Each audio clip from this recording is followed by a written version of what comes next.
Lagi rame masalah film yang dibuat anak-anaknya Papi Oyos, katanya dibubarin dan ini negara anti demokrasi. Emang sesederhana itu?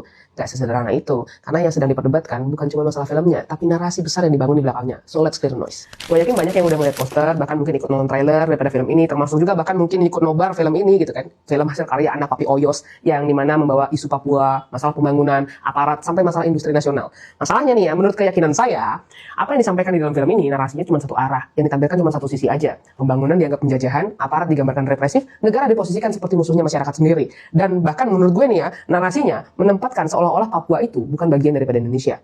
Nah, pertanyaannya, kenapa framing seperti ini itu gampang banget dipakai oleh kaum-kaum mereka nih, anak-anak Papi Oyos jaringan aktivis internasional. Karena isu HAM dan lingkungan hari ini bukan cuma masalah isu moral, tapi juga bisa jadi alat tekanan geopolitik dan ekonomi.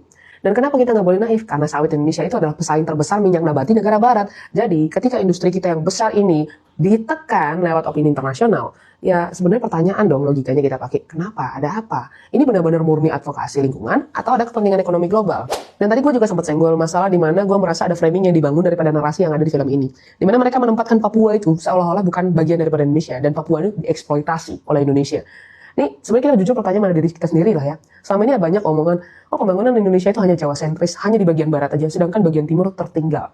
Tapi giliran nih, ada pembangunan di Papua, ada proyek-proyek strategis, itu malah diganggu, dan dibangun narasi negatif seperti ini terus-menerus. Yang sebenarnya kalau misalnya ini sampai terganggu, terhenti, dampaknya siapa yang kena? Ya masyarakat Papua. Karena pembangunan infrastruktur, investasi, akses ekonomi, itu juga bisa tertahan. Dan yang balik lagi, ketika itu tertahan, yang bebas mengeksploitasi, rencananya siapa? Ya kan? Pertanyaan. Yang bikin juga menjadi problematik ini adalah ketika ada juga narasi yang dibangun di dalam film itu, framing tepatnya, aparat ditempatkan seperti simbol penindasan, entah itu TNI atau Polri. Dan kalau framing ini dibiarkan tanpa kritik balik, lama-lama kepercayaan publik terhadap negara bisa runtuh. Dan kalau itu terjadi, negara dilemahkan. Siapa yang diuntungkan? Kelompok-kelompok separatis yang dapat panggung internasional. Dan mereka-mereka yang punya kepentingan global, yang selama ini dapat uang dari Oyos. Atau mungkin pengusaha-pengusaha yang selama ini mendanai orang-orang yang kayak gini. Yang terakhir ya, yang menurut gue penting banget untuk dibahas dan dipahami bersama tentang film ini dan juga nobar-nobarnya. Di Indonesia, itu ada hukum. Indonesia negara hukum, ada aturannya atas semuanya, termasuk juga distribusi film publik. Jadi kalau memang film ini belum punya tanda surat lulus sensor, ya pantas dong negara untuk bertindak. Negara punya dasar hukum untuk hal itu. Jadi jangan langsung semuanya dibingkai sebagai pembungkaman demokrasi.